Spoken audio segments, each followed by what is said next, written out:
Hey Spencer, it's Emily. I am getting ready to leave for Mallorca tomorrow and I didn't want to leave you hanging, so I thought I would just make a quick video that you could play with over the next week or so while I'm gone, and then when I get back we will start working on how to calculate how far how much further a potential course over ground is when we have to add set and drift, and how long it would take us. So this right here is to go back to the exercise that we played with a couple of days ago, because I found a piece that was missing and I want to make sure you have all the pieces so you can practice it some, or at least get it down in your head, because I know we both have struggled with this a little bit, and the agreement was that I would figure it out and learn it, and I feel like I have. I've been able to do it a few different times and it's actually pretty easy for me now. So I'm still going to use my dividers, just a simple set of dividers, pencil of course.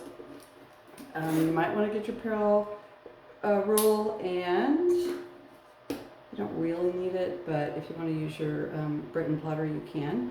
So what I'm going to do for this exercise is I'm going to mock something up on just a plain sheet of paper. And then you can take and play with this on charts yourself. So that way you have a compass rose so you can get those exact angles when we get the new bearing and stuff like that. All right, so let me see how big of a mess it's going to make for me to turn this camera looking down, and we'll get started.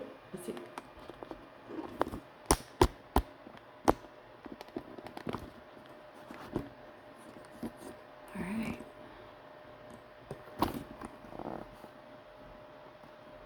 That's going to work pretty well.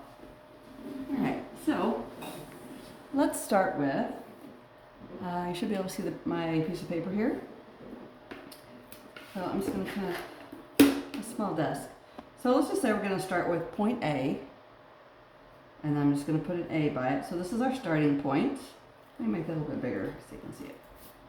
This is A, and then this is where our ultimate destination is, and that's B. And so that we have some sort of scale on here, I'm actually going to use the metric side of this. And let's just say that whole thing is going to be 10 nautical miles. That's how far we're planning to go. So that's going to be B. That's our intended route right there. Course over ground. So I'm just going to take and draw a line from A through B.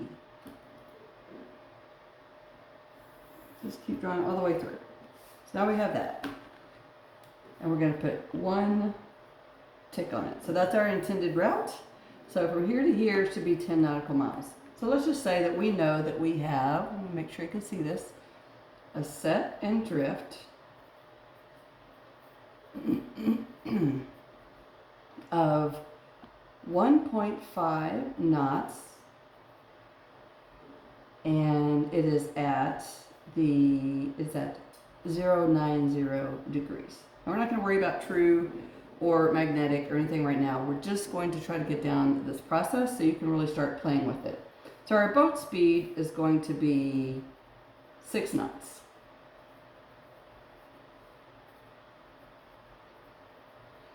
So let's just say that this right here, it's at an angle, is at 045 degrees. And we know that our set and drift is at 90 degrees, so that's going to come off, 45 degrees from that. So we would, of course, use our compass rose and really kind of figure this out. Again, I'm just going to plot this out. And I'm just going to say we're going at a 45-degree angle to that-ish, like that. So I'm just going to draw a line, and I'm going to go ahead and put my 3 on here, 3 little arrows. That tells me that that is the direction of my drift. And we want 1.5 knots is how fast our drift is, our current is going.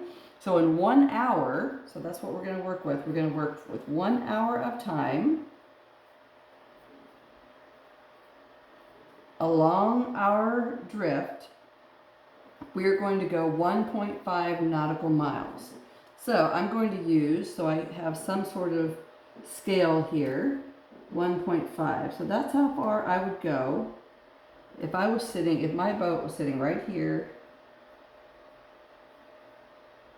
and no engine, no nothing, I would drift to there in an hour, doing nothing.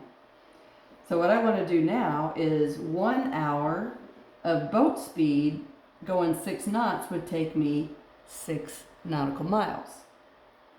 So what I want to do is I'm going to take my dividers and I'm going to go ahead and set up 6 nautical miles. So we're using this as if it was, you know, the side of our chart over there. Hopefully this makes sense for you.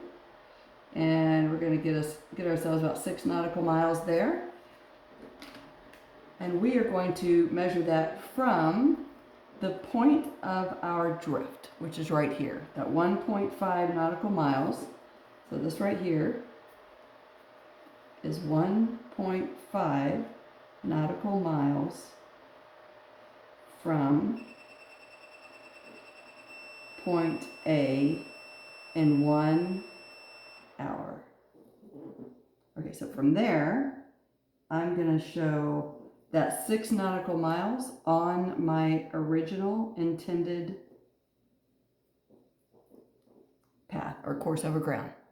All right, so instead of going from here on A, which is what we're doing the other day, which was my fault, we're doing it from drift to here. All right, so if you have one of these that has the pencil on the end, that's actually a little bit easier. So I'm going to take just a straight edge, and I'm going to go from here to here. I'm going to draw through that.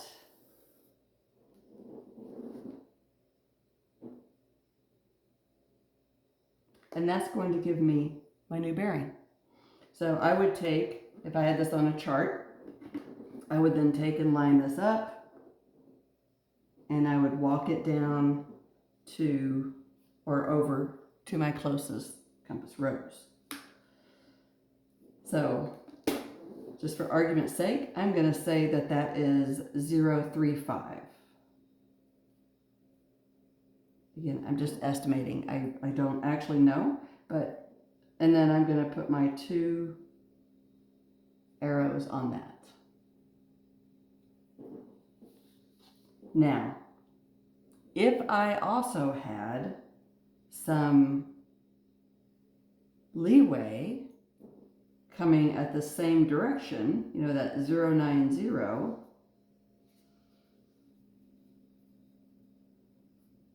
let's just say it was at 5 degrees, then what I would do is, it's coming this way, it's hitting me from this direction. So I already know that I'm going to need to go that direction in order to compensate. So I'm going to move up my compass bearing an additional 5 degrees. So I would make, my new compass bearing then would be 0.30 degrees. I hope that makes sense. It's a really good place to start. I'm going to write up some notes on this. I will send it to you in the email with a link to this video. All right, I hope that helps. Talk to you soon. Bye.